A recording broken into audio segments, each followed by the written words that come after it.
Eu acho que já faz uns 20 e poucos anos, talvez no ano de 1994, na cidade de Tramandaí. Ela estava pregando para mulheres. Eu levei a pastora Eliane, era um congresso de mulheres da Brasa, e ali nos apaixonamos por ela, eu e a Eliane. Ela é uma bênção de Deus. Depois ela vai se apresentar. Quem não conhecia ela assim pessoalmente, levanta a mão. Olha, muitas pessoas estão sedentas para ouvir a palavra de Deus. E a senhora tem tempo aí, até o almoço, é 10 horas. E se não quiserem almoçar, a gente fica aí, né? Tá bem? Deus te abençoe. Você é bem-vinda mais uma vez, São Leopoldo. É uma honra te receber aqui. Amém?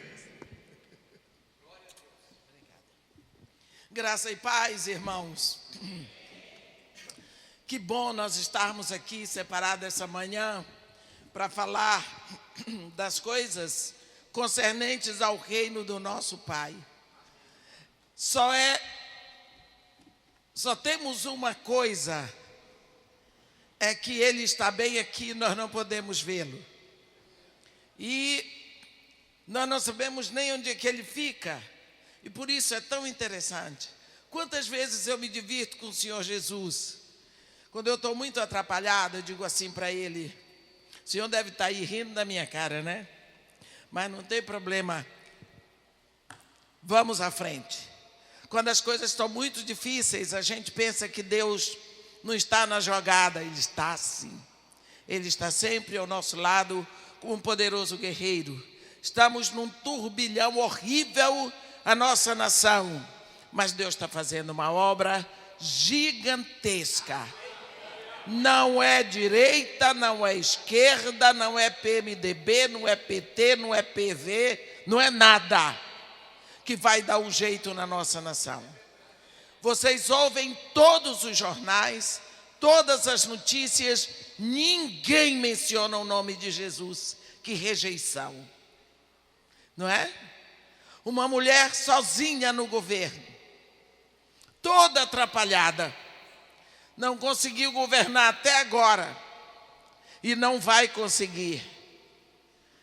Só não tem um filho. Podem sentar.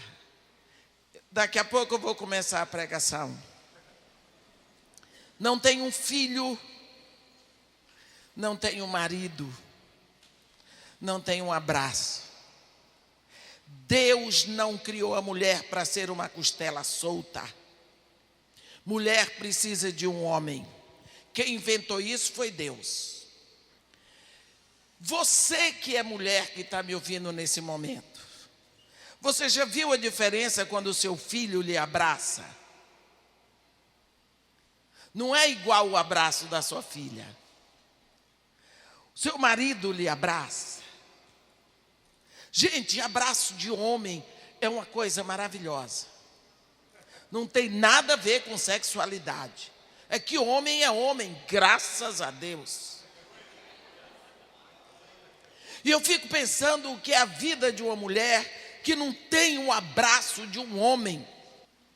Meu filho vai lá em casa quase todos os dias e é aquele abraço.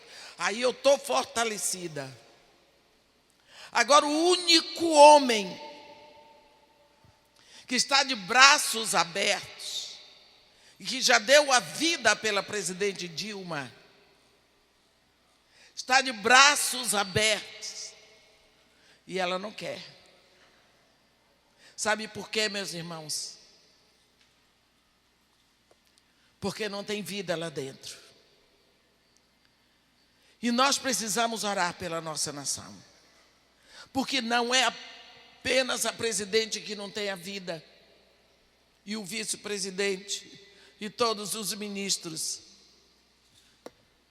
É o governo. É aqueles que estão na cabeça da nação, não têm Jesus no coração. Isso é muito triste. No dia 26 de dezembro, eu teria que ir para o Canadá, para ficar lá e depois dos Estados Unidos pregando. Então eu teria que pagar todas as minhas contas antes, porque 25 era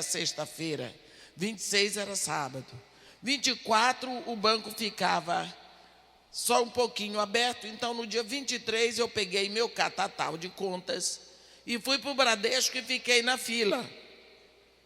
Porque eu queria ser das primeiras, porque muita coisa para fazer.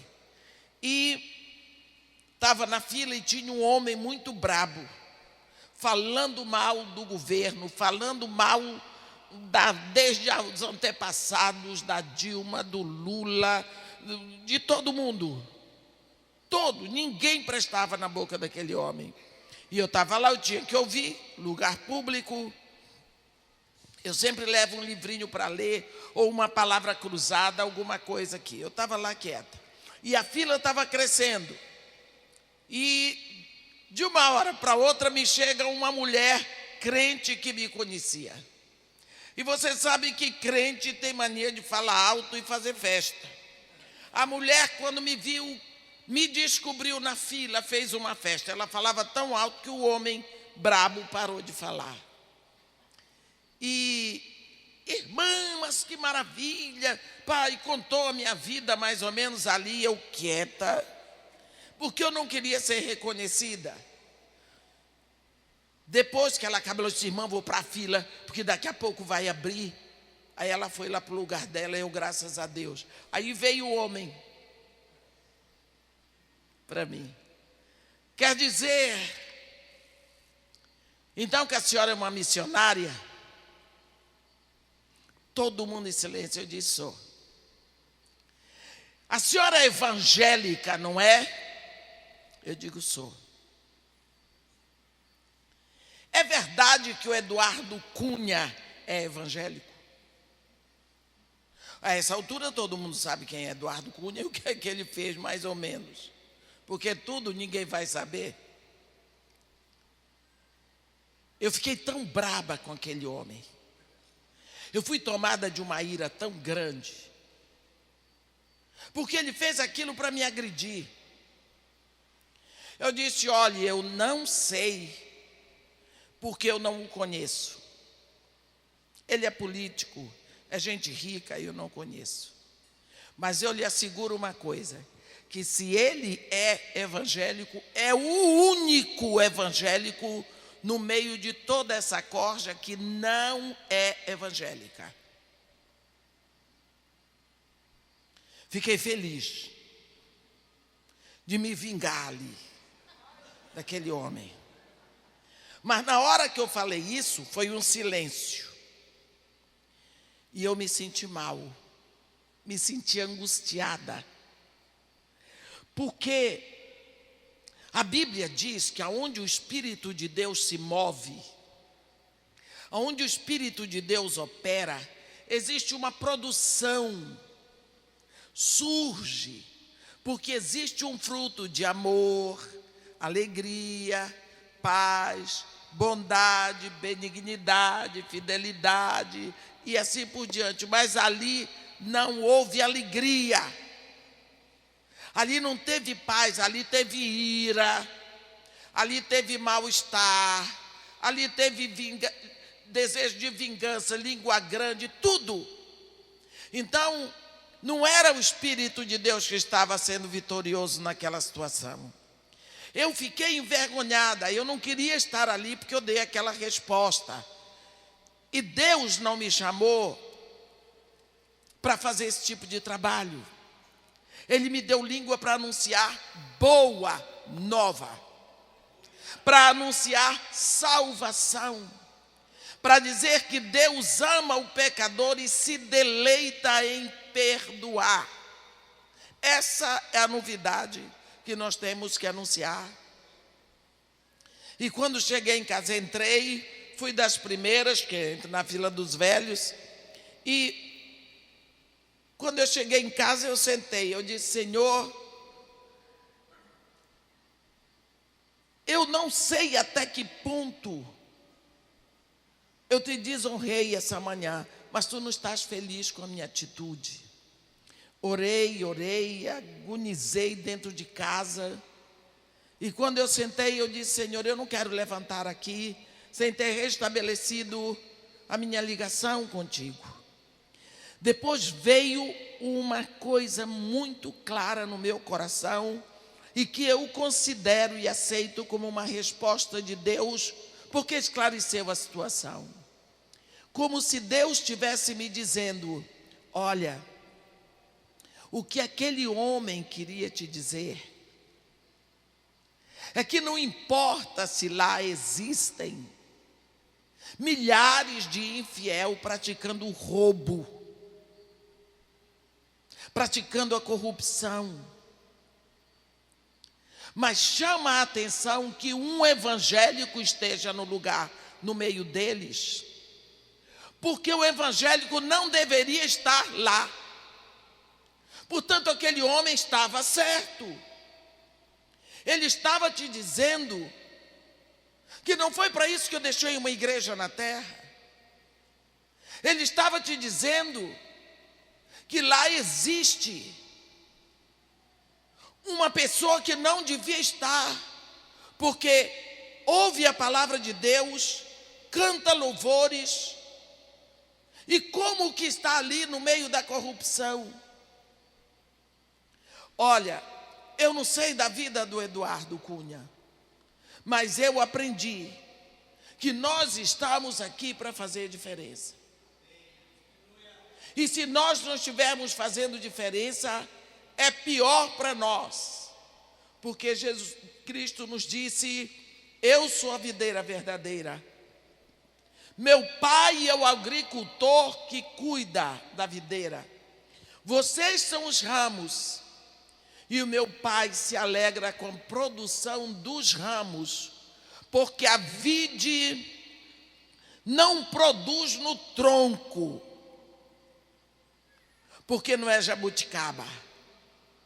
Os ramos é que dão o fruto. Então o meu pai, como agricultor, quer se alegrar na produção dos ramos, na nossa produção. Portanto, todas as vezes que nós, como ramos, não damos frutos para alegrar o agricultor, que é o pai, seremos cortados. O ramo que não dá fruto, ele corta, ele não poda. Porque o ramo que dá fruto, ele poda para dar mais. Mas o que não dá é fruto, é ramo da videira, mas será cortado para ir para o fogo. Então nós estamos vivendo um momento aqui na terra que nós sabemos que somos nos tempos finais. E hoje vamos falar um pouquinho desse chamado que Deus tem para nós.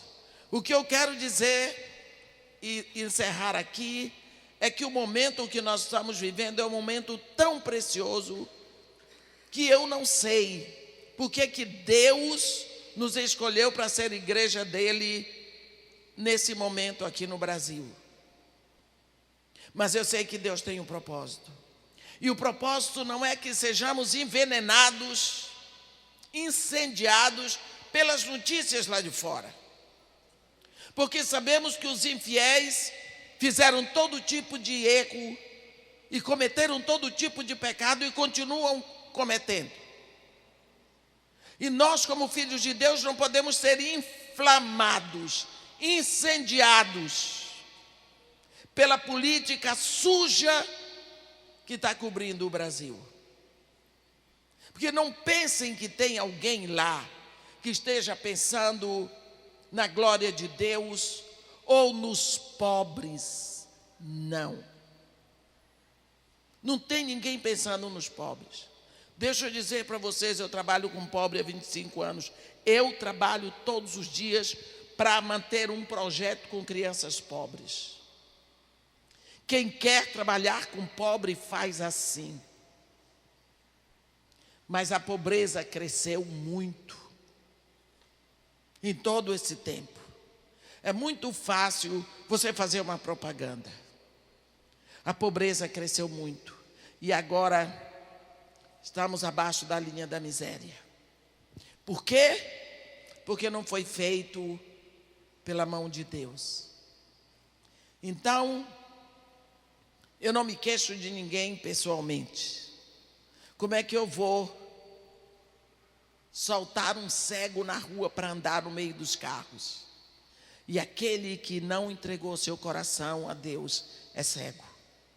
Não tem um melhor, não tem um pior. Admito que cada um faça o seu trabalho e que Deus possa operar na vida de cada um, como operou na vida de Ciro, ainda disse: Ciro, meu servo. Mas, enquanto não tiver alguém lá, movido pelo Espírito de Cristo, eu sei que estará a serviço de outro reino. Porque Jesus foi que disse: quem não está comigo, está contra mim. Quem não está comigo, está contra mim. Então, se Jesus Cristo diz, está dito.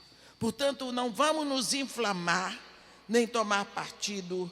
Vamos apenas olhar para o governo, seja a oposição, seja a direita, e vamos chorar diante de Deus. Porque eles estão no escuro. Quem tem a luz somos nós. Quem enxerga somos nós. E vamos pedir a Deus, nessa confusão que está e que vai começar, porque com ou sem impeachment, a coisa vai ficar pior. Ah, mas e a Marina? Marina nunca foi uma estadista. Ela ligou, o secretário dela ligou que ela quer tomar um café comigo lá no Morro Dona Marta. E eu depois descobri que eu botei uma imposição para ela. Eu disse: eu tenho que olhar minha agenda. Mas eu disse: é porque eu trabalho. Eu tenho uma agenda. Vamos ver se ela vai. Não sei como é a senadora Marina. O fato é que eu nunca vi alguma coisa que ela fez. Ela é política há muitos anos. Ela está na política há muitos anos. O que foi que ela já fez? Pelos frutos reconhecereis. Talvez ela não seja uma mulher de mau caráter. Espero que não seja. Senão já teriam colocado na televisão. Mas aqui, a pastora Eliane também é uma mulher boa, correta. Serve para governar o Brasil? Não. Acredito que não, desculpe. Não tem cacife. Me bota lá para governar, não vai sair nada. A pessoa para governar, ela deve ser chamada para aquilo. Vamos falar então sobre isso agora. Sobre liderança. Tá bom? Então vamos abrir a nossa Bíblia no capítulo 4 da carta de Paulo aos Efésios. Até o versículo 16. Rogo-vos, pois, eu, o prisioneiro no Senhor, que andeis de modo digno da vocação a que fostes chamados, com toda humildade e mansidão, com longanimidade, suportando-vos uns aos outros com amor, esforçando-vos diligentemente por preservar a unidade do Espírito no vínculo da paz. Há somente um corpo e um Espírito, como também fostes chamados numa só esperança da vossa vocação. Há um Senhor, uma só fé, um só batismo, um só Deus e Pai de todos, o qual é sobre todos, age por meio de todos e está em todos. E a graça foi concedida a cada um de nós, segundo a proporção do dom de Cristo. Por isso diz: quando ele subiu às alturas, levou cativo o cativeiro e concedeu dons aos homens. Ora, o que quer dizer que subiu, senão que também havia descido até as regiões inferiores da terra? Aquele que desceu é também o mesmo que subiu acima de todos os céus para encher todas as coisas. E ele mesmo concedeu uns para apóstolos, outros para profetas, outros para evangelistas e outros para pastores e mestres, com vistas ao aperfeiçoamento dos santos, para o desempenho do seu serviço, para a edificação do corpo de Cristo, até que todos cheguemos à unidade da fé e do pleno conhecimento do Filho de Deus, à perfeita varonilidade, à medida da estatura da plenitude de Cristo, para que não mais sejamos como meninos, agitados de um lado para outro e levados ao redor por todo vento de doutrina, pela artimanha dos homens, pela astúcia com que induzem ao erro. Mas segundo a verdade, em amor, cresçamos em tudo aquilo que é a cabeça, Cristo, de quem todo o corpo bem ajustado e consolidado pelo auxílio de toda junta, segundo a justa cooperação de cada parte, efetua o seu próprio aumento para a edificação de si mesmo em amor. Amém. Aqui, Paulo está escrevendo uma carta divina. De todas as cartas que Paulo escreveu naquela prisão de Roma, e nós sabemos que ele escreveu uma carta para os Colossenses, uma carta para os Efésios, uma carta para os Laodicenses, uma carta para Filemon. Nós sabemos que Colossenses é a mais cristológica, mas Efésios, a carta aos Efésios é a mais divina. E quando chega nesse capítulo 4, ele entra num assunto muito próprio.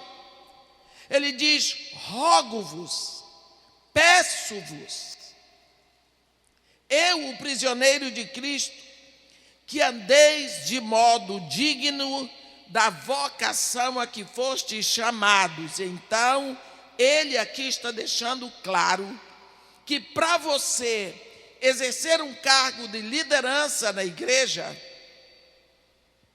você precisa ter um chamado, mas não é apenas isso, porque esta carta, se você olhar lá no início, você vai ver que não é uma carta endereçada para a liderança da igreja, mas ele diz: Paulo, apóstolo de Cristo Jesus, por vontade de Deus, aos santos que vivem em Éfeso e fiéis em Cristo Jesus. Então, esta carta é para os santos que vivem em Éfeso, mas hoje ela é uma carta para os santos que vivem em São Leopoldo. Então ele diz: rogo-vos, pois, irmãos, eu, prisioneiro no Senhor, que andeis de modo digno da vocação a que fostes chamados. A grande evidência de existir um chamado na nossa vida é que um dia nós nos rendemos a Cristo.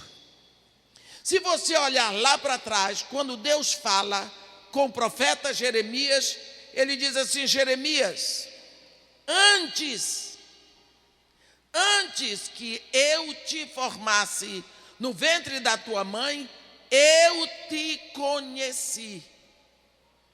E antes que tu saísses da madre, eu te consagrei e te constituí profeta às nações.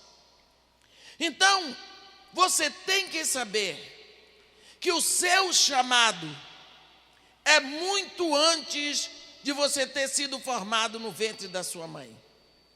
E a sua consagração para o ministério foi feito no momento, sua mãe não sabia, seu pai não sabia, ninguém sabia, mas Deus estava ali consagrando.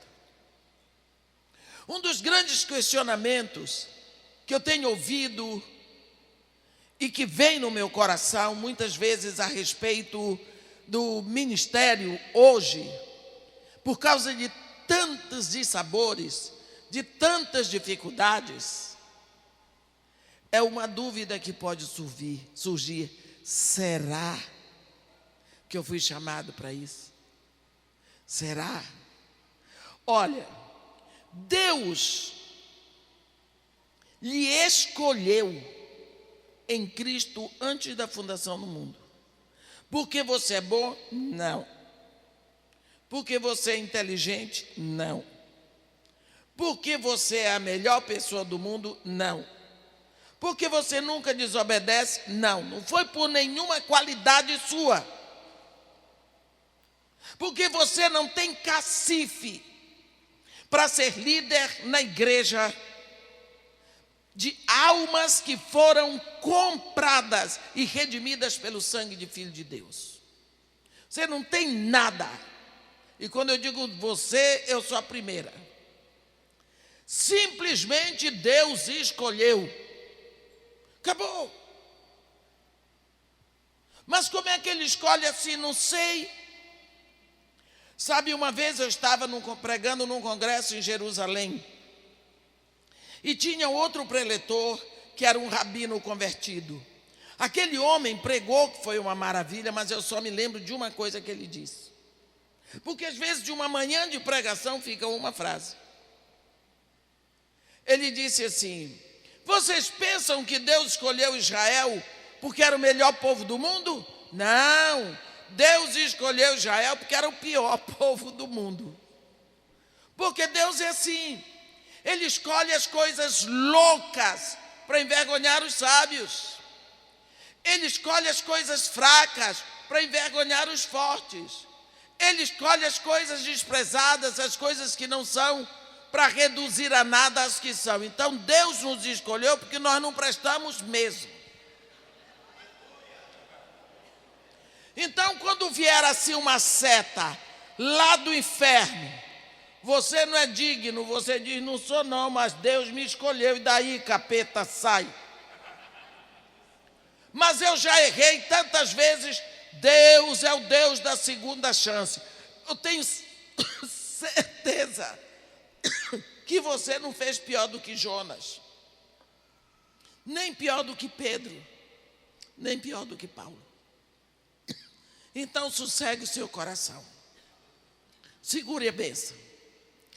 Quando sua mulher, você, pastor Eliane, com quanto tempo de gravidez você estava quando soube que estava grávida da primeira filha? 3 meses. É a pastora que está confessando. Quando ela estava com 90 dias de gravidez, ela descobriu que estava grávida. Ela tinha uma pessoa dentro dela, 90 dias, e não sabia. Vocês não acham que isso é um absurdo? Não era lombriga, não, era uma pessoa. Quando ela descobriu, se assustou, foi dizer para o marido, se assustou também. Mas por quê? Sabe por que você não sabia? Porque não foi você que fez. Deus é Deus que opera por princípios. E Deus estabeleceu, entre tantos princípios, um homem com outro homem são 2 homens. Uma mulher com outra mulher são 2 mulheres. Mas um homem com uma mulher formam uma só carne. Acabou. Então, todas as vezes que acontecer de uma mulher deitar com outra mulher, nem se preocupe que ela não vai engravidar. Nenhuma das duas. Todas as vezes que um homem deitar com outro homem, ninguém ali vai engravidar. Mas quando o homem se deita com uma mulher, até que não seja a esposa dele, ele está simplesmente escrevendo: abro a porta da legalidade. E Deus ali pode trazer uma outra vida. Essa vida que Deus vai trazer ali, se Deus tiver vontade, é uma vida que está com Ele por toda a eternidade. A Bíblia diz que Deus nos escolheu em Cristo antes da fundação do mundo e guardou com Ele. Ele escolhe a época, Ele escolhe os pais, Ele escolhe o lugar, Ele escolhe tudo e planta, traz você da eternidade, planta no ventre daquela mulher, e Ele começa a tecer um corpo físico para aquela vida que estava lá em cima. Aí vem o salmista e diz assim: tu formaste o meu interior, tu me teceste no ventre da minha mãe, os meus ossos não foram de ti encobertos quando no oculto eu fui formado, e entretecido como nas profundezas da terra. Tu me viste a substância ainda informe, e no teu livro todos os meus dias foram escritos e determinados, quando nenhum deles havia. Então, enquanto uma mulher com um homem estão se deleitando, Deus pode estar formando alguém ali naquele ventre. E enquanto Deus está formando ali alguém, Ele está tecendo com atributos e dons que Ele quer que prosperem aqui na terra para Ele. E Ele ali pode colocar um chamado ministerial. Por isso que Ele diz para Jeremias: antes que eu te formasse no ventre da tua mãe, te conheci. E antes que tu saísses da madre, eu te consagrei e te constituí profeta às nações. Viu? Então não é nada que você escolha. Você é escolhido. É um plano tremendo, maravilhoso e específico de Deus. Foi Deus que escolheu o lugar para você nascer, sabendo das dificuldades que você teria que passar, porque as dificuldades servem para fortalecer os músculos da nossa fé. E Ele lhe chamou como? Por um desejo no seu coração. Essa é a obra de Deus. Você começa a se sentir diferente, com uma intenção diferente, com uma visão diferente. Às vezes isso começa a surgir do nada. E você diz: como é que isso aconteceu? Se você olhar para trás e estudar a sua caminhada até ser pastor, você vai ver que coisa esquisita. Então, Paulo, mesmo você que não é pastor, teve uma caminhada até chegar a Jesus. Nascer numa família cristã é um grande empurrão para Jesus, mas não é tudo, porque quem nasce dentro do carro não nasce motorista. Precisa haver uma direção certa e o momento certo para encontrar com Jesus. Aqui, quando Paulo diz: rogo-vos, pois, irmãos, eu, o prisioneiro no Senhor, que andeis de modo digno da vocação a que fostes chamados. Nossa vocação é filhos de Deus na terra, numa época de turbulência, numa época de tantas dores, numa época de corrupção e numa época específica de tanto ódio, de tanta ira, de tanta agressividade. Se vocês olharem na televisão, é só violência.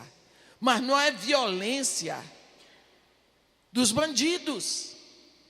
A violência está. Nós estamos falando da liderança da nação, da chefia da nação. Não estou falando de partidos, porque todos são violentos, todos são agressivos. Todos falam para derrubar alguém. É horrível o que está acontecendo diante dos nossos olhos. E nós não podemos aplaudir uma situação dessa. Então, ele diz: a vocação a que fostes chamados, não fostes chamados porque sois dignos, não. Então, você foi chamado, ande com humildade, com mansidão, com longanimidade, dando suporte aos irmãos com amor. Porque você tem que fazer um esforço muito grande para manter a unidade da igreja no vínculo da paz. Ninguém pode trazer paz se essa paz não partir de Jesus? Como é que o mundo procura paz? Matando, derramando sangue. O mundo faz a guerra para ter paz, e aí vem mais guerra. Você já viu que as nações fabricam armamento bélico? Ora, como é que uma nação está querendo paz se ela fabrica armamentos para a guerra? Então ela está planejando guerra. Essa é a grande confusão que existe. E Jesus disse: eu não dou a paz como o mundo dá. Jesus Cristo não precisa de sangue derramado para ele. Ele derramou sangue por todos nós. Existe o momento em que nós estamos vivendo. Se você tem pensado o momento que nós estamos vivendo, em que nós precisamos nos esforçar para manter esse vínculo, porque há um só Espírito. Ele aqui fala da unidade. E ele diz que a graça de Deus foi dada a cada um segundo a proporção do dom de Cristo. Qual é o dom de Cristo? Nós falamos muito em Cristo, mas às vezes não abrimos os nossos olhos para ver o que é Cristo. Quando Jesus faz o discurso profético dele, Mateus 24, Jesus estava fazendo alguma coisa dentro do templo, e os discípulos dele estavam do lado de fora admirando as construções do templo. Bando de Galileu, caipira, pescador, achando tudo muito lindo, né? A gente vai olhando e se admirando das coisas. Eu entrei ali, já estava olhando quantas salas, que o meu problema é espaço. Tem um projeto na favela, tudo apertado. Quando eu vejo espaço, fico louca, querendo levar o espaço para lá. Fui vendo as salas. Quando eu entrei aqui, eu disse para a pastora, eu disse: meu Deus, parece o Maracanã, de tão grande, né? É bom. Então os discípulos de Jesus estavam lá admirados. E quando Jesus foi saindo, ele já ia embora, que aquilo devia andar rápido que só. Os discípulos foram chamar Jesus para mostrar as construções do templo, e devia falar todo mundo ao mesmo tempo, porque crente é assim. Aí Jesus disse para eles: que nada, olha, vocês não estão vendo tudo isso? Não ficará aqui pedra sobre pedra que não seja derribada. Pá. Poxa, Jesus Cristo jogou um balde de água fria na fervura dos discípulos. Como que vai cair isso tudo? Eles ficaram chocados. E Jesus continuou andando, desceu do templo, atravessou o vale do Quidom e subiu à direita para o Monte das Oliveiras e se assentou.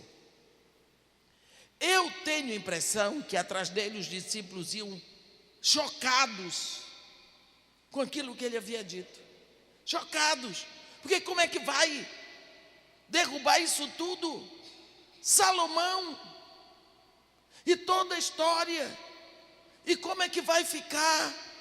E eles atrás de Jesus. Chega no Monte das Oliveiras, Jesus se senta. Depois você lê Mateus 24. E os discípulos vieram em volta dele. E ali eles fizeram 3 perguntas. Quando sucederão estas coisas? 1. Que sinais haverá da tua vinda? 2. E 3, que sinal haverá da consumação do século? 3 perguntas da pesada para Jesus. Jesus olhou para eles, deve ter coçado a barba, se é que ele tinha, e eu acredito que tivesse, porque eles fizeram 3 perguntas enciclopédicas, Jesus Cristo podia ter ficado falando ali o resto do século, porque eles queriam saber muita coisa. E a que Jesus tinha que dizer para eles não iriam ver. Aí Jesus olhou para aqueles discípulos e chamou a atenção de uma coisa. Olha, vede que ninguém vos engane. Vocês estão muito interessados de saber o que vai acontecer, mas vocês têm que se preocupar com o engano que vai chegar antes. Porque o engano é a grande arma de Satanás. Ele venceu lá no Éden por causa do engano. Lembra que a mulher disse para Deus: a serpente me enganou. Eu recebi aqui, na minha casa que o Senhor me deu, o espírito do engano, o espírito da mentira. E o engano é tão forte, e a mentira é tão forte, que eu ouvi a sua voz dizendo para não comer, mas a voz do engano disse para comer, e eu fui levada pela voz do engano. Porque a voz do mundo é muito carismática, é muito atraente, é muito convincente. Por isso os políticos podem ir no palanque e mentir. Porque se eles disserem a verdade, eles não serão eleitos. Então eles têm que mentir, porque a mentira, ela convence mais rápido a mente carnal. Você acha que o Trump, você acha que o Donald Trump vai ser eleito presidente? Nunca. Por quê? Porque ele está ali dizendo uma verdade horrível. Mas você vê a grande maioria dos americanos que pensa como ele pensa. Por quê? Vou mandar embora os imigrantes. Eu quero saber quem vai ficar, porque os Estados Unidos é um país que nasceu da imigração. Vou fazer um muro para mexicano nenhum vir para cá. Imagina como é que vai ficar a Califórnia. Não fica. Ele não tem condição de fazer isso. Não vai fazer nada disso. Mas ele está dizendo. E você viu como é que ele está nas pesquisas? Isso mostra o desejo da grande parte do povo que está com ele. Jesus Cristo disse: atenção, vocês estão querendo saber muito mais, abra o olho para o engano. Porque antes que aconteça tudo o que eu vou dizer, vocês vão ser enganados e facilmente vão ser enrolados. Facilmente vão ser enrolados. E pronto. E aí é que ele vai dizer: porque aparecerão falsos cristos em meu nome, dizendo eu sou Cristo. Mateus 24. Muitos em meu nome dizendo eu sou o Cristo, e enganarão a muitos. É Jesus Cristo que está dizendo: aparecerão muitos em meu nome dizendo eu sou o Cristo. O Cristo. Você tem ouvido alguém dizer eu sou o Cristo? Na realidade, a gente não ouve, não é? As pessoas não dizem assim, eu sou o Cristo. Tem aquele tal daquele Henrique Cristo. Mas coitado, a gente sabe que ele tem problema mental. Então ninguém se importa com ele. O que é Cristo? O que é Cristo? Lá no Éden, quando houve a queda do homem, Quando houve o pecado, morreu a parte espiritual no homem, o homem ficou separado de Deus. Deus cria um pacote de soluções para trazer o homem de volta para Ele. Eu digo que Deus tem uma história com o homem em 3 capítulos. No primeiro capítulo, Deus cria o homem. No segundo capítulo, Deus perde o homem. No terceiro capítulo, Deus resgata o homem de volta para Ele, usando o personagem Jesus, o Senhor do Universo. Cristo é solução.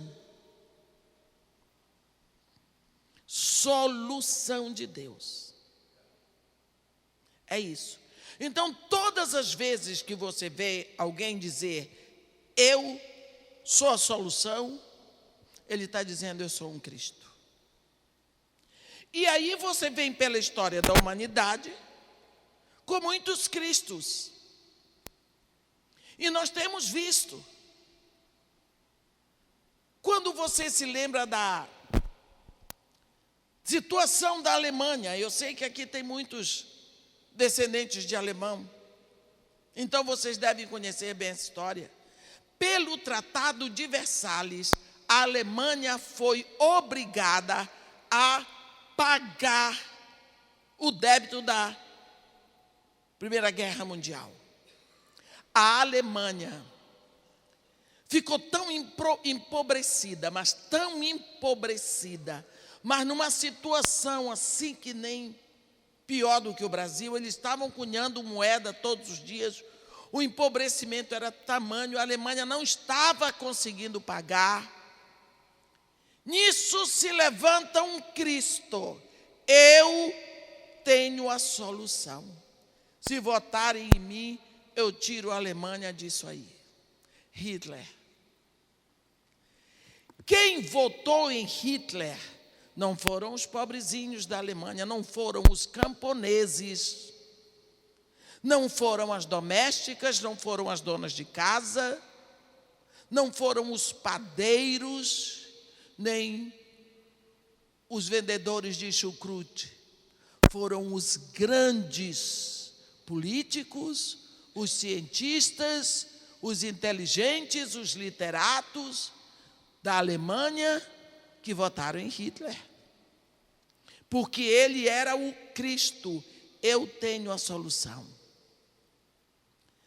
Ele diz, primeira coisa que eu vou fazer, calote geral, não vou pagar ninguém. A Alemanha não tem que pagar nada, porque enquanto nós estamos aqui dentro passando necessidade, o que tem que pagar? Vamos pegar o nosso dinheiro, vamos investir no nosso exército, fortalecer as nossas forças armadas. Segundo, nós vamos investir nas nossas estradas de ferro. Terceiro, nós vamos construir um carro popular para todo mundo ter seu meio de transporte. Volkswagen, carro popular. Ora, esse homem foi aplaudido. Esse homem foi ovacionado. Afinal de contas, ele era o Cristo, ele era a solução. Você sabe como se chamava o plano dele? Que ele escreveu, meu plano, mein Hart, no alemão. Sabe como é isso em árabe? Jihad. Ali, no plano dele, estava saquear a riqueza para investir nos pobres. Cuidado com quem chega com esse negócio de pobre. Cuidado com quem chega com esse negócio de pobre. Eu morei em país comunista. E quando eu fui para lá, eu era bem vermelhinha. Lá, eu amarelei. Quando eu vi o resultado. Porque o discurso do comunismo é muito lindo. É o que eu tenho no coração. Se você vê um comunista pregando a favor dos pobres, dos necessitados, é uma coisa maravilhosa, é o meu discurso. Mas quando traz para a prática, meu irmão, toda ideia que não se baseia na verdade, na justiça, na integridade do reino de Deus, ela vai cair, ela é falsa. E foi esse o caso com Hitler. O povo, porque o povo, e odiando os ricos, resultado, como foi que aconteceu? Saqueou, matou judeus, porque tinham dinheiro. O que foi que aconteceu com a Alemanha? Arrebentou. Levou a Alemanha a uma guerra, que até hoje os alemães choram.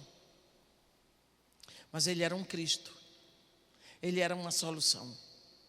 Se você olhar para Mussolini, também foi um Cristo. Se você olhar para Saddam Hussein, também foi um Cristo. Se nós olharmos para aqui, para o Brasil, a última solução, o Lula.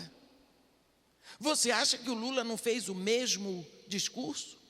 Outro dia ele se comparou com Nero. Tudo por quê?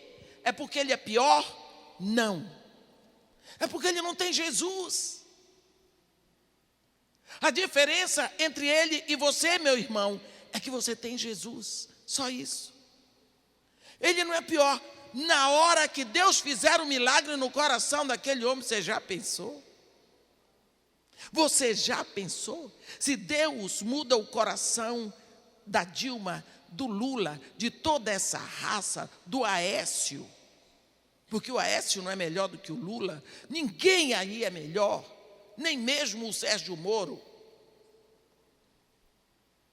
A diferença é de luz para as trevas, porque eles estão agindo assim, mas eles estão crentes que eles estão certos.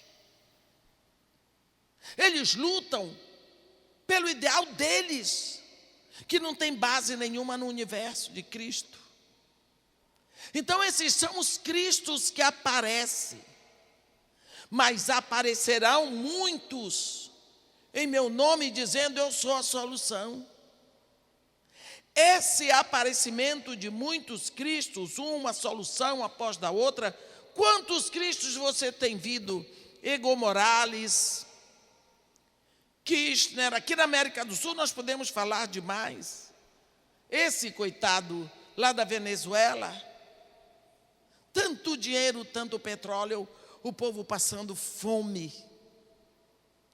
Cuba, Nicarágua, são Cristos, são homens que se levantam, eu sou a solução. E depois deixam a nação na pior situação. Por quê? Porque eles se intitularam a solução. Sem Jesus não há solução. Acha que eles não pensam? Eles pensam e acreditam que são a solução. Quando na realidade eles não podem, porque eles não têm o dom de Cristo. Cristo é o dom. Cristo é um dom que Deus dá à humanidade. Por isso Paulo diz assim, que a graça foi concedida a cada um de nós segundo a proporção do dom de Cristo. Eles não têm o dom de Cristo. Eles têm um sonho. Eles têm um desejo. Acha mesmo que o Lula não gostaria de dar jeito nisso tudo? Gostaria. Hitler não gostaria de botar? Gostaria. Saddam Hussein não gostaria. Acha que eles queriam deixar um nome sujo na história? Não. Mas eles não têm o dom de Cristo. E a graça é repartida, a graça é de Deus a cada um segundo a proporção de dom de Cristo. E Jesus, depois que chama a atenção dos apóstolos, ele diz, olha, Por quê? Vocês vão ouvir falar de guerras e de rumores de guerra, mas não se assustem, porque é necessário assim acontecer, mas ainda não é o fim. Nós já ouvimos falar de tantas guerras, a primeira e a segunda já passaram, e tantas outras guerras. Ele diz: se levantará nação contra nação e reino contra reino. Haverá fomes e terremotos em vários lugares. Ora, nação contra nação, nós sabemos. Espanha contra Portugal é nação contra nação. Estados Unidos contra o Iraque é nação contra nação. Mas reino contra reino, reino contra reino, reino você não vê. Reino não tem limite geográfico. Existem 2 reinos na terra: o reino da luz e o império das trevas. Se um homem é casado, ele é crente, está casado com uma mulher não crente, na cama dele tem 2 reinos. O reino da luz e o império das trevas deitados na mesma cama. Pronto. Não é? Está ali. Não vai haver paz. Não tem condição. Não tem condição.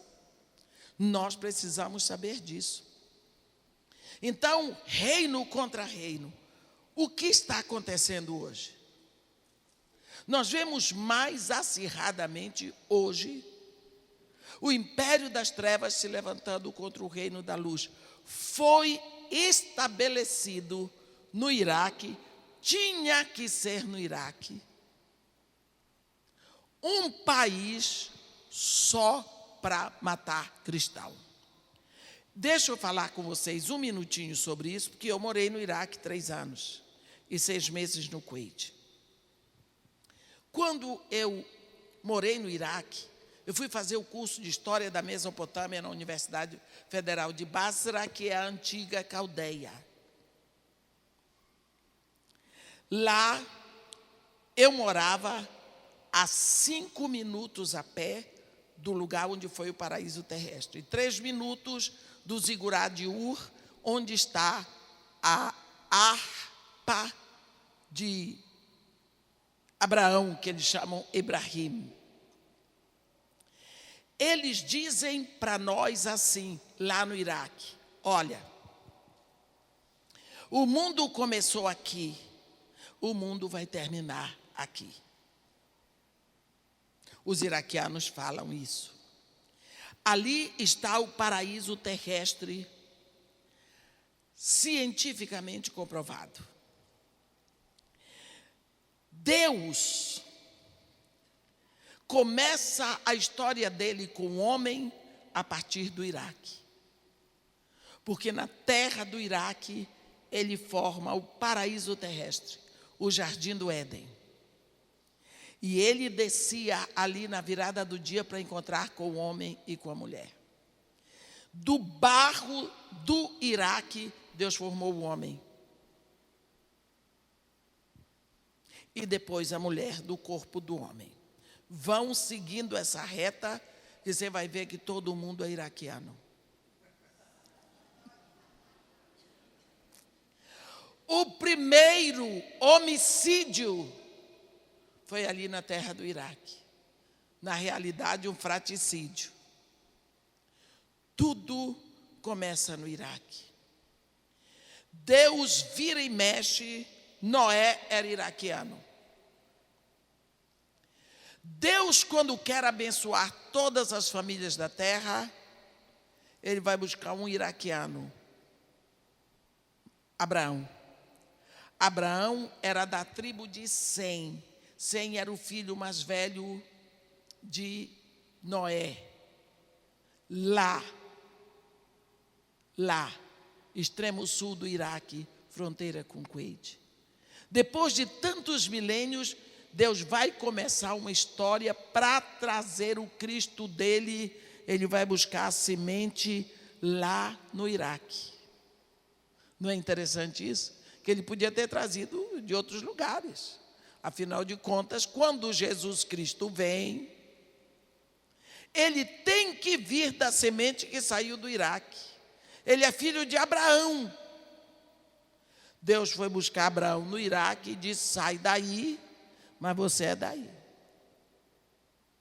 E Abraão vai gerar Isaac, que vai gerar Jacó, que gera as 12 tribos, entre elas a tribo de Judá, e Jesus Cristo vem da tribo de Judá, lá do Iraque. Assim nós vemos a ligação da história da humanidade, da história de Deus com o homem, a partir do Iraque. O primeiro sangue derramado na terra foi de um iraquiano, Abel. Mas esse sangue clama por vingança.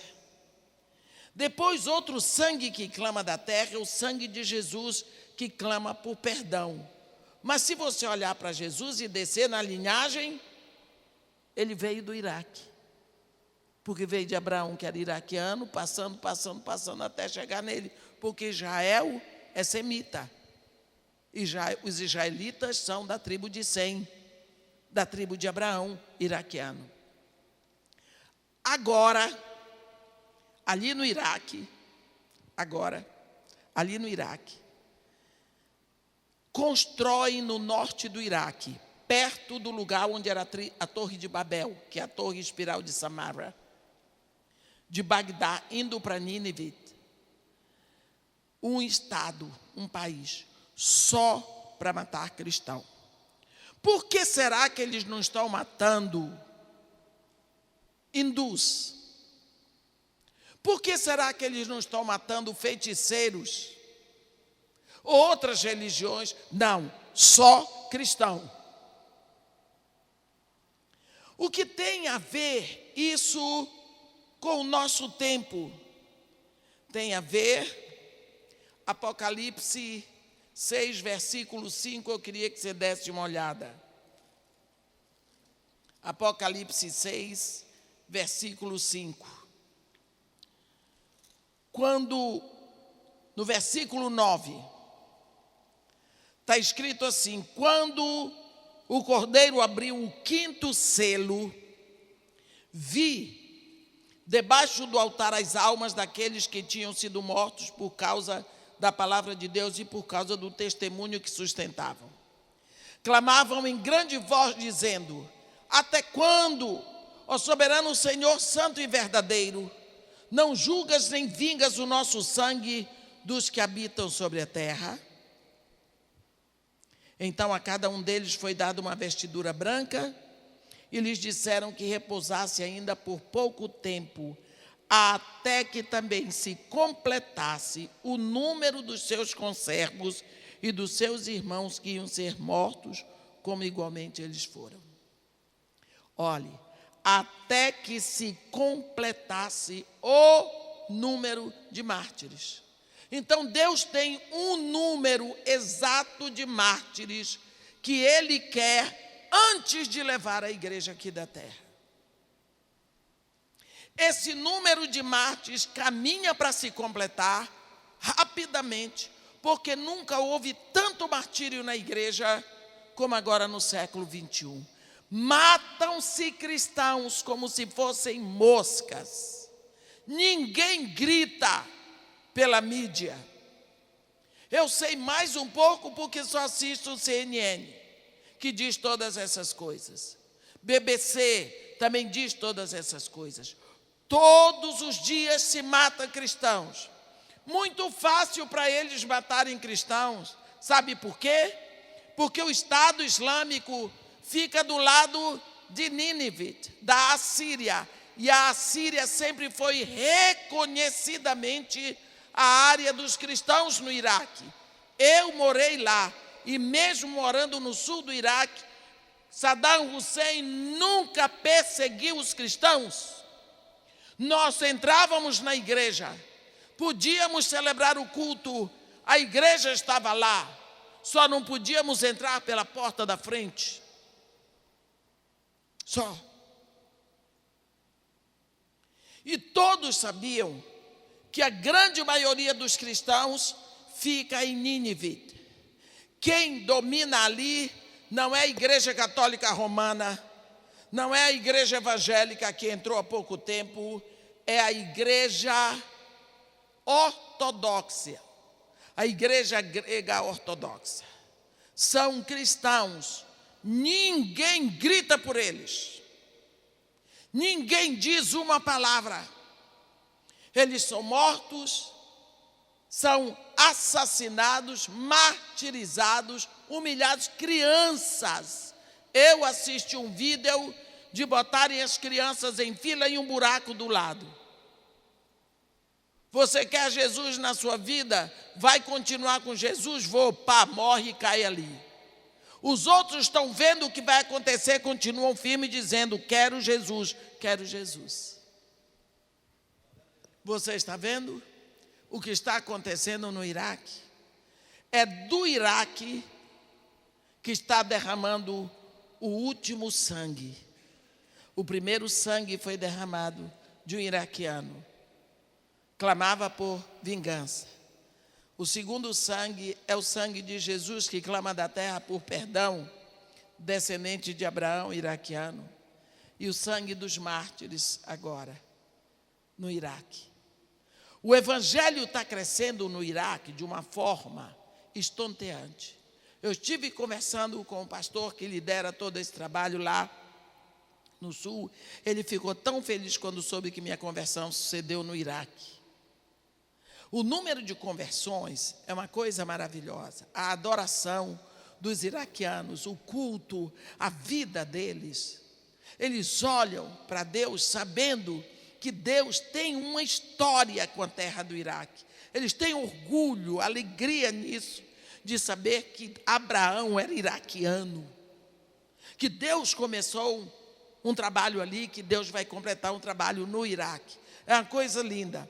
Mas quando você vê Jesus Cristo falar de reino contra reino, é muito claro, é o império das trevas contra o reino da luz. Você vê reino contra reino, o Islã contra o reino de Deus. Está muito claro hoje. Vemos isso tão claro que mais claro não podia ser. E ele vai falando de fomes. Há muitos anos a fome já era a segunda maior causa de morte. Mas as pessoas morrem de fome, morrem, mas a fome é doença.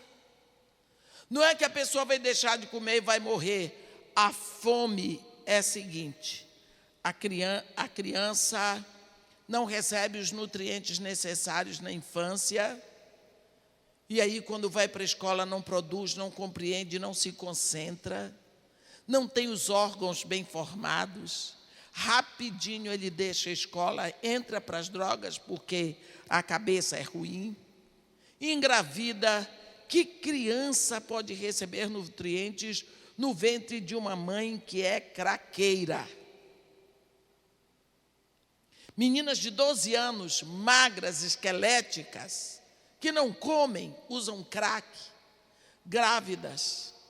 Você acha que criança vai nascer de lá? Que nutrientes tem?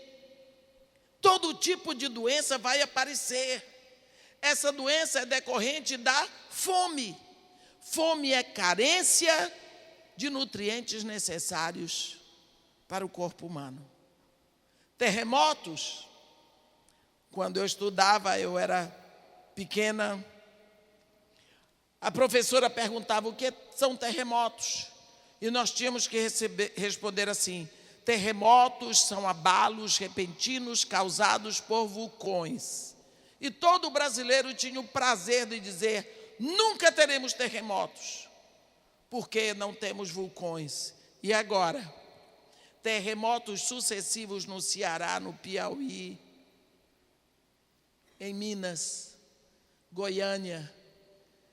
Chuvas de meteoritos em Goiânia. No Brasil ninguém sabe, mas vem gente da Rússia, da Coreia, do Japão, todo mundo enchendo Goiânia para pesquisar, procurar onde caíram os meteoritos. É o caso dos reis magos que vieram do Oriente, porque viram a estrela do rei de Israel, e Israel ninguém sabia. Não é? Eles vêm para ver. Então, tudo isso está acontecendo. Jesus Cristo vai falando disso de uma maneira magistral. Tudo está acontecendo nos nossos dias. Daniel dá uma frase assim.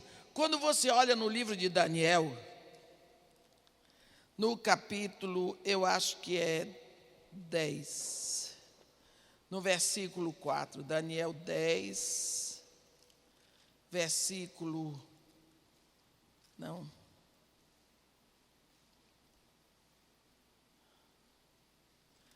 é 10, ou é 12, 12,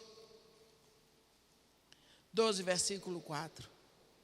Deus diz para Daniel assim: tu, porém, Daniel, encerra as palavras deste livro até o tempo do fim. Muitos o esquadrinharão e o saber se multiplicará. Olha, características do tempo do fim. Muitos esquadrinharão a profecia. O saber se multiplicará. Nunca, Jesus também disse, o saber se multiplicará. A ciência multiplicará. Você viu a época que nós vivemos? Nunca a humanidade teve um progresso tão repentino, um progresso tecnológico do jeito que nós estamos. Com um celularzinho na mão, de dentro do seu quarto, você visita o mundo, você vê o Google, você sabe tudo, você traz toda a informação para a sua mão, dentro do avião, dentro da sua casa. Você traz toda a informação. Pronto. Você quer mais progresso do que isso? Agora, em 3 horas, você vai de Nova York para Paris. Avião supersônico. O homem construindo naves, visitando o espaço. O que você acha do progresso tecnológico que nós temos em nossos dias? E o saber se multiplicará. É característica dessa época. Nós estamos no final dos tempos. E quando Jesus, porque uma coisa é você ver Paulo falar, mas os profetas disseram, Jesus repetiu, e em Apocalipse Deus chama João lá em cima e mostra tudo que vai acontecer. Está diante de nós. Não falta mais nada. Em 2013, em fevereiro, a NASA tem um satélite chamado Grace, e esse satélite só pesquisa onde tem água doce. Esse satélite, em fevereiro de 2013, está lá no site da NASA, dizendo que o Eufrates já secou quase 45%. Mas o que é isso? É que a Bíblia diz que o Eufrates vai secar. O Eufrates vai secar para ser o caminho por onde os reis do Oriente virão para atacar Jerusalém. Então as coisas estão acontecendo todas elas. E em Isaías também está escrito que o Eufrates se dividiria em 7 canais e qualquer um passaria de sandálias. O Eufrates, sempre o Eufrates, porque é o rio profético da Bíblia, o Eufrates. Então, quando nós vemos tudo isso, e aqui vem Paulo chamando a atenção da nossa vocação, o dom de Cristo, a graça foi repartida, foi compartilhada. Ele diz, a graça foi concedida, dada a cada um segundo a proporção do dom de Cristo. Então esse dom de Cristo existe, mas não é nos governantes, nos filhos de Deus. E você tem que saber que você tem um dom de Cristo. O que é isso? Você tem um dom para ser a solução onde você está. Um dom para ser a solução onde você está. Como? Usando a humildade, a mansidão, a longanimidade, dando suporte aos outros com amor. Com amor. Eu me lembro logo no início que eu fui para o Morro Dona Marta. De uma hora para outra, eu estava no meu pontinho de pregação. Me deu vontade de andar. No morro eu subi, era cedo. Mais ou menos umas 5:30 da manhã. E eu vi uma senhora sentada. Ela tinha perto dela uma garrafa de cerveja. E quando eu olhei para aquela mulher, eu vi como se ela estivesse morta. Eu senti uma compaixão tão grande por ela. De ver a solidão, ela parecia um trapo jogando ali. Imediatamente o Espírito ministrou ao meu coração uma palavra de conhecimento. E eu passei a saber a situação dela. Sozinha, com um problema muito grande, perdida, sem saber para onde andar. Eu disse para ela, graça e paz. Ela olhou para mim assim, como quem diz, não te mete na minha vida. Eu disse para ela, como é seu nome? Por que você quer saber? Ele disse para poder lhe chamar pelo seu nome. Vai embora, não chateia. Eu fiquei parada olhando para ela. Eu não sabia o que falar. Porque eu sabia que ela precisava do que eu tinha para dar. Ela não precisava de mim, mas precisava do que eu tinha para dar. Eu disse para ela, olha, nós duas somos mulheres. Você é mulher, eu sou mulher. Eu sei que você talvez ainda não dormiu. E você precisa dormir. Porque pelo jeito que eu estou vendo, você não está bem. Ficar sentada aqui não vai resolver nenhum problema. Você tem onde dormir? Eu disse, se não tem, venha comigo que lá onde eu estou tem um sofazinho, dá para você descansar. Você sabe quem eu sou? Eu disse, não, eu só sei que você é uma mulher jovem, bem mais jovem do que eu, que está carregando um fardo muito pesado, e você não pode carregar esse fardo sozinha. É preciso que alguém lhe ajude. Não vá me dizer que você quer me ajudar. Eu disse, se eu pudesse, gostaria. Mas eu não posso carregar o fardo. Mas eu sei quem pode. Se você nem sabe qual é o fardo, como você sabe quem pode? Eu disse, pois é. Eu disse, quer vir? Ela disse, não, vou ficar aqui. Eu disse, o que é que eu posso fazer? Você quer tomar um cafezinho? Não posso tomar café. Hoje eu tenho que tomar uma decisão muito grande. Eu disse, vamos fazer o seguinte, eu vou orar por você. Eu vou orar por você. Aí eu disse, eu não sei o seu nome, mas eu sei que Deus sabe. Comecei a orar. Quando você vai orar por uma pessoa que não quer a oração, não converse muito, comece a orar. Pronto, ela se acalma. Orei, chorei. Eu não sabia o que fazer, mas não sabia o próximo passo para dar. E aí ela disse, por que você orou pela minha vida e a minha saúde? Eu disse, não sei, veio no meu coração. Ela disse, hoje eu tenho que ser operada para saber se eu não for operada, eu vou morrer. E eu estou grávida. E se eu for operada, pode ser até que eu morra, mas a criança vai morrer. Mas pode ser que eu viva. Então, eu tenho que tomar uma decisão. Ou eu deixo para morrer com a criança, ou eu faço a operação, a criança morre, pode ser que eu viva. Eu disse, quem foi que lhe disse isso? Ah, foi o médico, ali do posto de saúde. E hoje eu tenho que ir para ser operada. Já fiz todos os exames. Eu disse, mas você está bebendo cerveja? Ela disse, o que é que você quer que eu faça, mulher? Vou beber. E já cheirei também. Eu disse, olhe, quem foi que disse que você vai morrer? Não foi quem lhe deu a vida.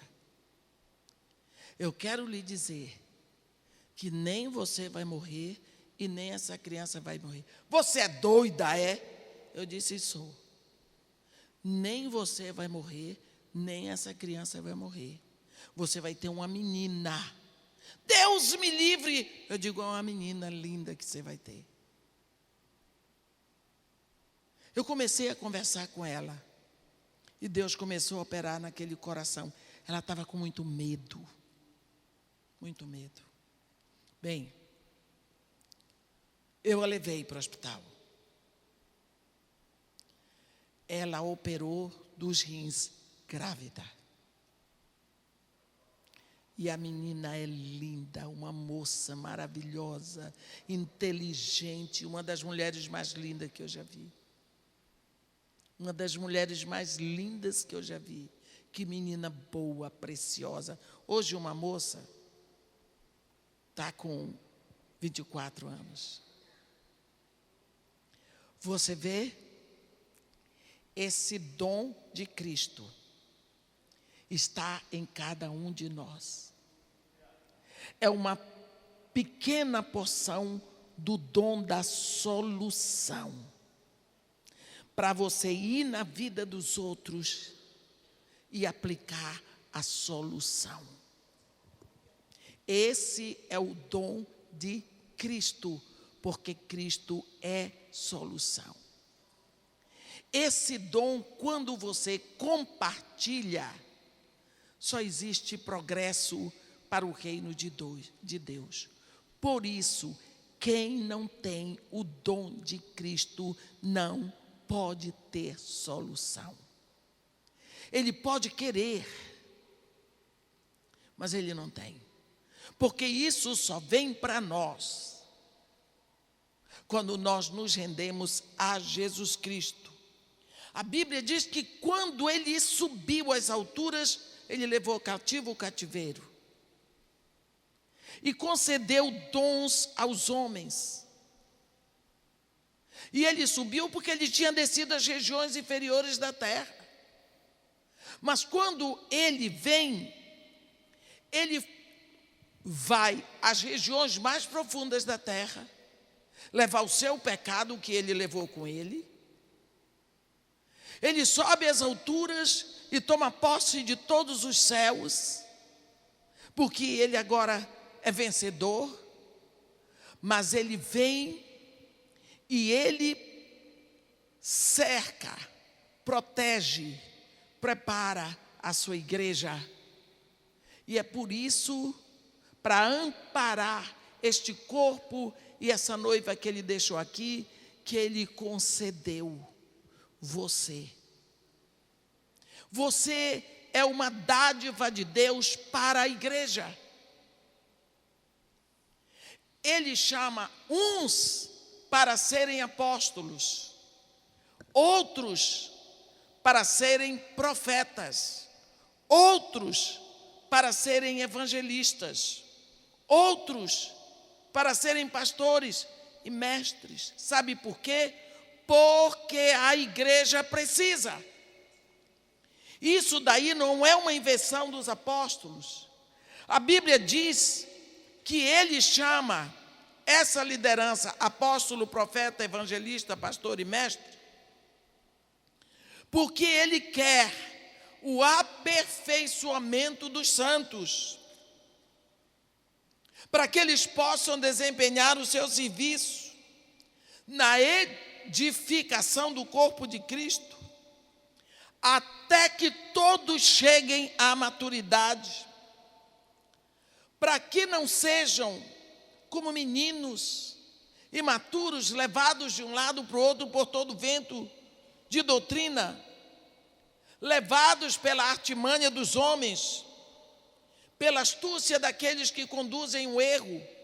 Se você vê hoje, numa comunidade cristã, as pessoas discutindo política, você diz: irmãos, vocês estão envenenados por partidarismos. Vocês estão envenenados por artimanhas de homens. Porque ficam inflamados. Ficam cheios de ira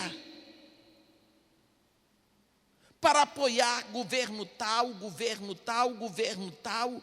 O que é isso? Se Deus nos chamou aqui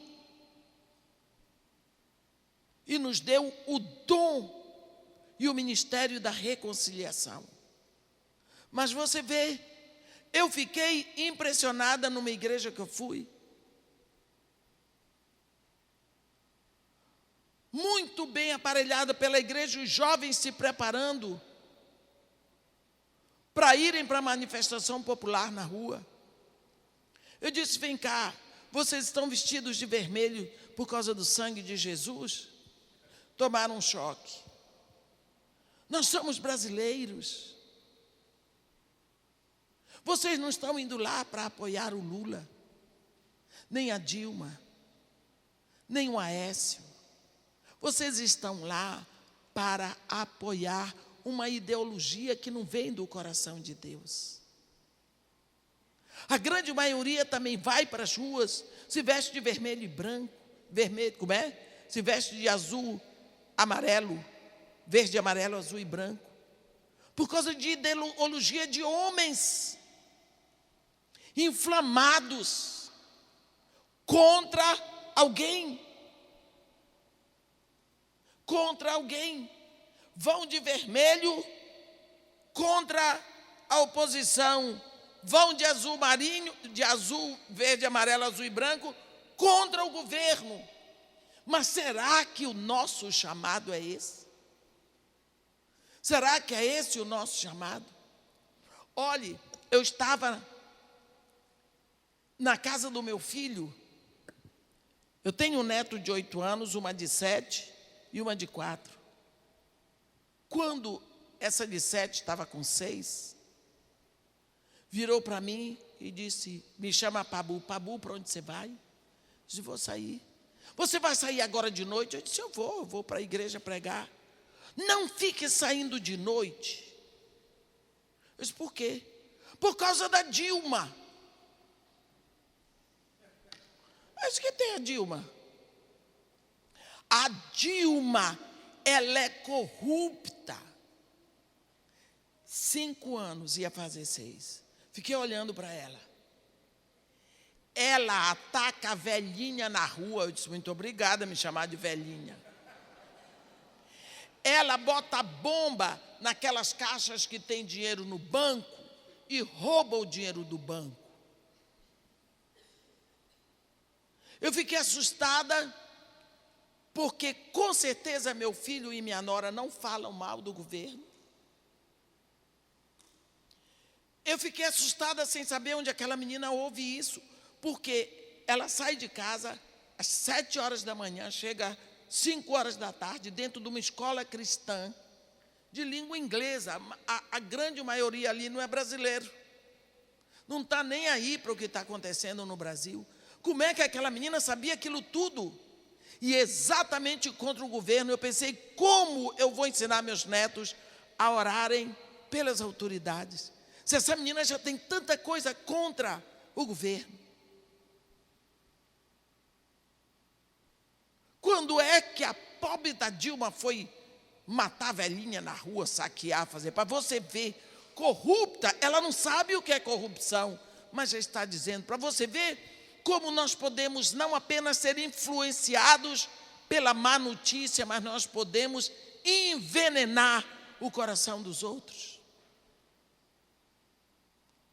Quer dizer, ela é uma criança que nunca ouviu que tem que orar pelo governo. Quem sabe se ela sabe que a Dilma é a presidente da República.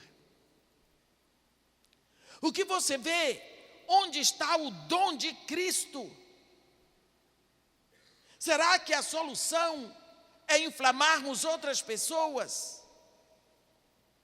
Se Jesus Cristo repartiu e escolheu você no ventre, para você estar hoje aqui, fazendo um trabalho no corpo de Cristo, na igreja brasileira, Ele escolheu você muito antes que Ele colocasse você no ventre da sua mãe. Ele tem vistas em você. Você é o dom que Deus colocou para a igreja do século 21. Você é um dom de Deus.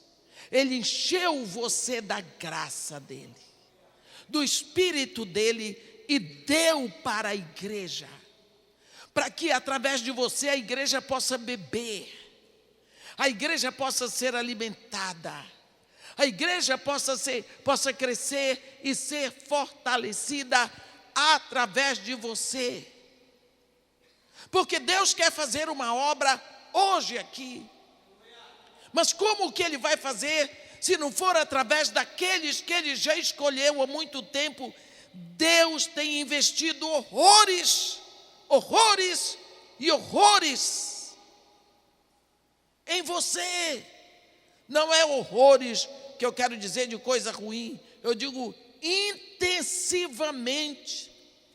Deus tem investido em você. Desde que você é pequeno, Ele vem trazendo informações, Ele vem dirigindo os seus passos através de experiências que vão enriquecer o seu futuro, para que você possa estar preparado para derramar na igreja hoje. A igreja está precisando de uma liderança santa. Homens santos, homens de oração hoje. Todo o seu ministério depende do seu tempo de oração. O homem que mais orou na terra foi Jesus. Por isso o ministério dele se estende. E depois de Jesus vem os apóstolos que oravam tanto. Por que será que nós não sentimos a necessidade de oração? Qual é o ministério que pode prosperar para a glória de Deus sem Deus? Como que pode prosperar sem Deus? Deixa eu contar para você uma coisa. Quando Deus chamou Abraão, a gente tem que prestar muita atenção, porque andar com Deus não é fácil, não. Nós não trabalhamos para Deus. Deus não precisa de empregado. Ele fez todas as coisas, mas Ele quer filhos que andem com Ele. Então Ele chamou Abraão na época espetacular da vida de Abraão. Abraão estava praticamente entronizado no trono semita, porque o pai dele tinha morrido, Terá. O irmão dele, Harã, tinha morrido, deixou o neto Ló, deixou o filho Ló. Então, nessa hora que Abraão está bem bom, Deus diz para ele: Abraão, deixa a tua terra, a tua parentela, a casa do teu pai, vai para uma terra que eu te mostrarei. Farei de ti uma grande nação, engrandecerei o teu nome, abençoarei os que te abençoarem, amaldiçoarei os que te amaldiçoarem. Em ti e na tua descendência benditas serão todas as famílias da terra. Deus não disse qual era a terra. Como é que Ele diz para você: deixa São Leopoldo e vai para um lugar que eu vou te mostrar? E aí você diz: mas para onde? Mas eu não posso sair assim. Eu tenho que saber para onde é, poxa. Então não foi Deus que falou, porque Deus não é Deus de confusão. Deus fala tudo claro. Andar com Deus é andar na luz, meu irmão. Tem horas que você não sabe para onde dar o primeiro passo. Tem horas que você não sabe para onde dar o próximo passo, qual é a próxima direção. Você fica paradinho sem saber. Para onde que Abraão ia? Ele pegou a mulher, o sobrinho, os empregados, os rebanhos e se mandou. Para onde? Deus disse, vou te dizer. Ora, se eu disser para você, eu tenho 2 milhões para entregar para você, e vou lhe avisar nesse celular que você tem aí. Você vai desligar o celular? Não. Você vai deixar o celular ligado dia e noite, direto, já na tomada para não cair a bateria. Atento, dormindo junto. Porque a qualquer hora eu posso lhe chamar para dizer, olha, em tal e tal lugar vamos nos encontrar para eu entregar o dinheiro. Não é? Se Deus disse para Abraão, vai para uma terra que eu te mostrarei, você acha, o que foi que aconteceu? Abraão estava ligado o tempo todo numa voz que ele devia ouvir.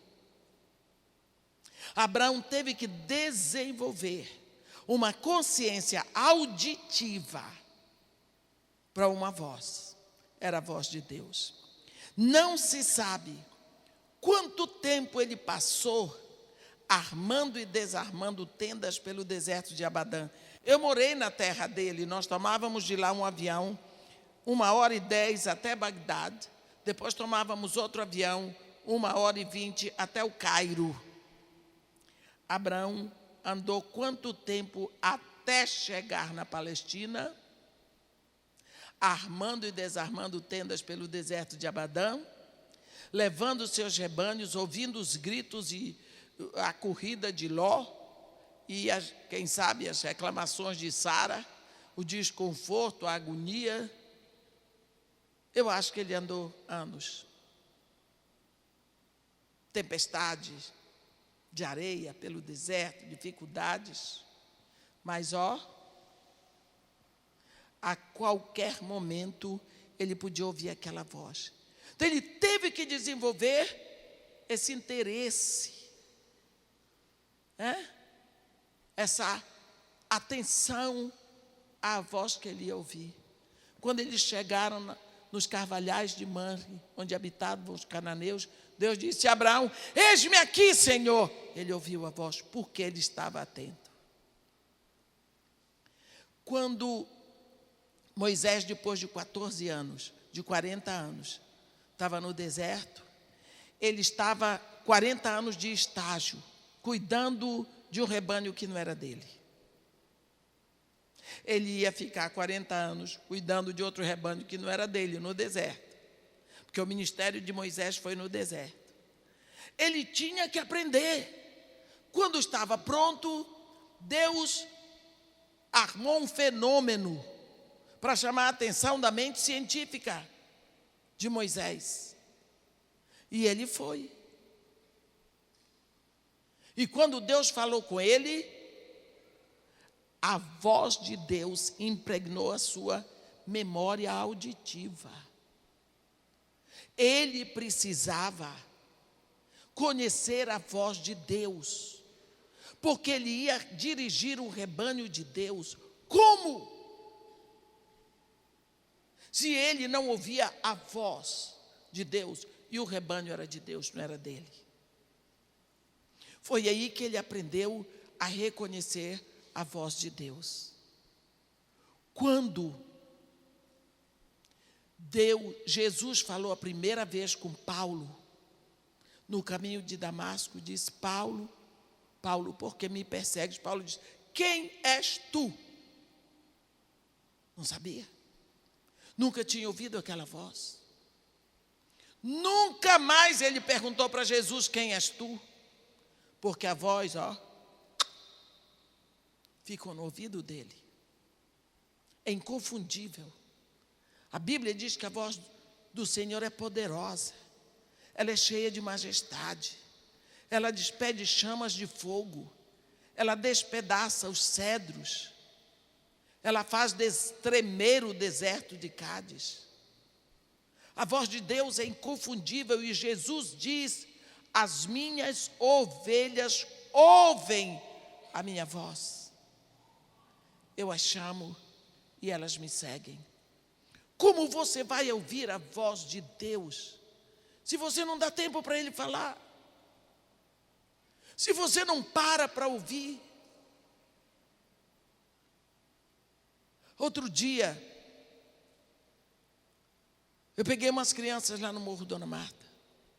E eu disse, hoje nós vamos fazer um exercício. De quê? De audição. Como? Escutem.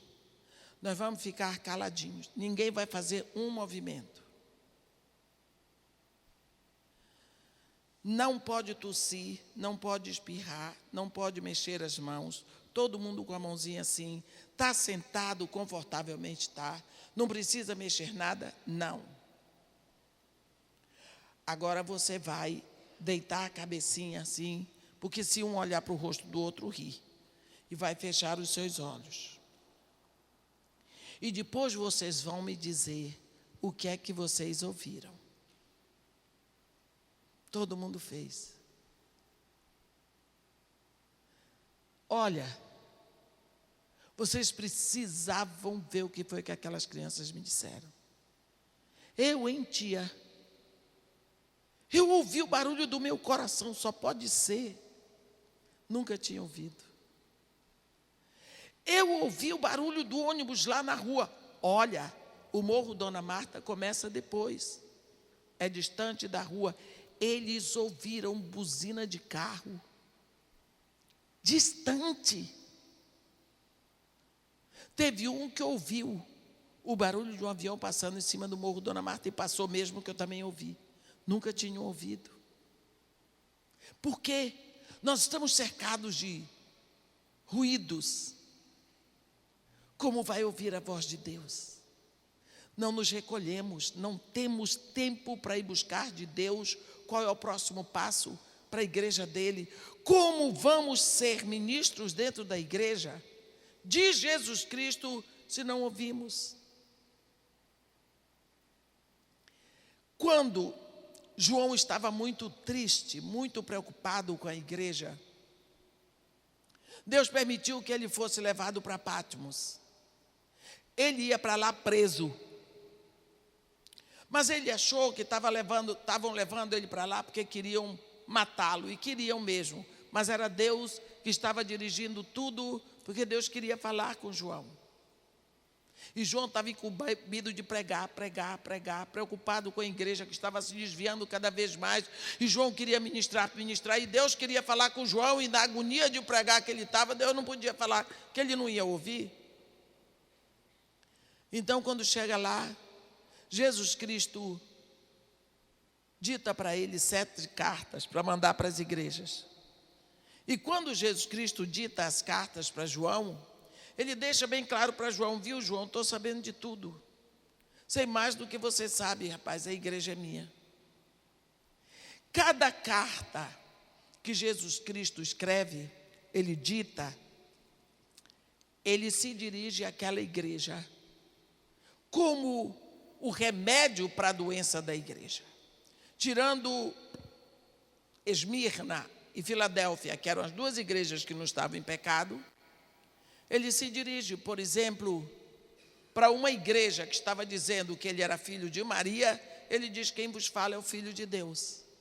Para uma igreja que estava misturada com o mundo, ele diz, eu sou aquele que tem espada afiada de 2 gumes, eu quero separação. O que é luz, o que é treva, o que é mundo, a igreja é igreja. Para uma igreja que está morta, ele diz, eu sou aquele que tem os 7 Espíritos de Deus. E assim, ele vai para a igreja no seu último estágio, que é o estágio da riqueza, do desinteresse. Ele diz, quem vos fala é o Amém.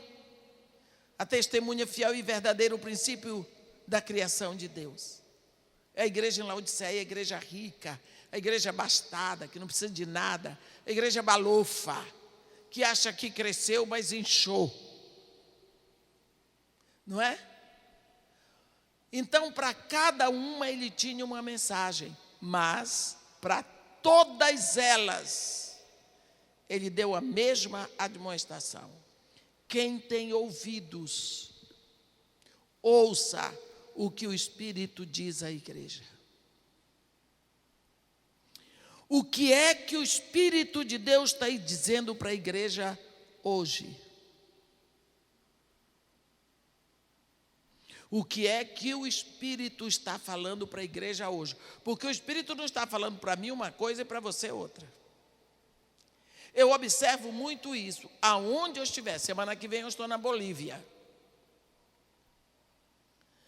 Eu ouço as pessoas falarem, e eu sei, em cada lugar eu estou ouvindo a mesma coisa.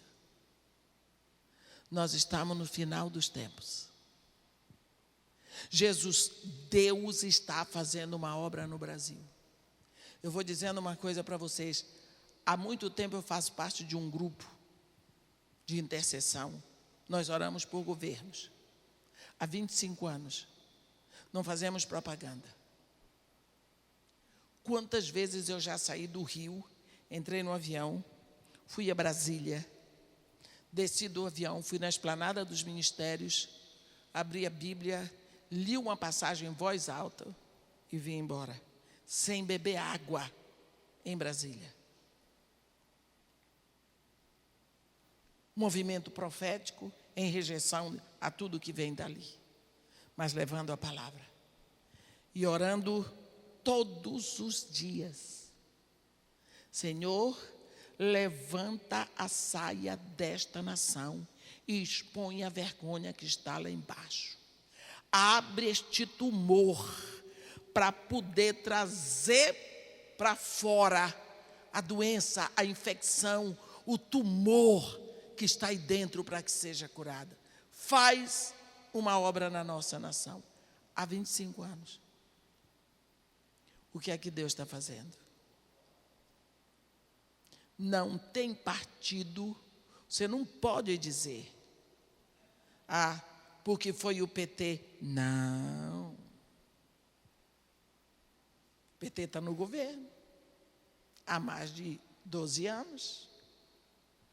Mas foi só o PT? A doença está na cabeça. Vamos acabar com esse negócio de partidarismo. Nós somos filhos de Deus, escolhidos nessa época para compartilharmos o dom de Cristo que está em nós. A doença está aí. E cada vez mais, aqueles que têm o vírus, a virulência, são atraídos.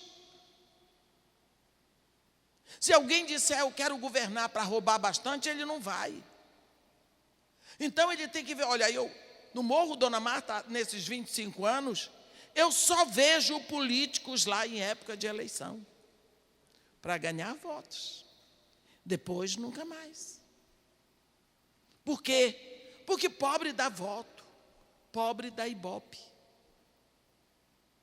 Não é?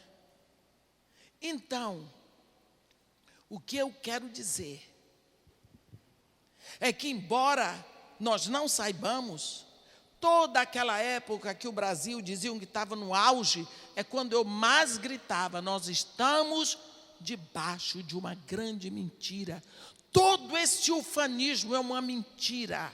Deus vai rasgar essa cobertura de engano e nós vamos ver a verdade do que está acontecendo na nação.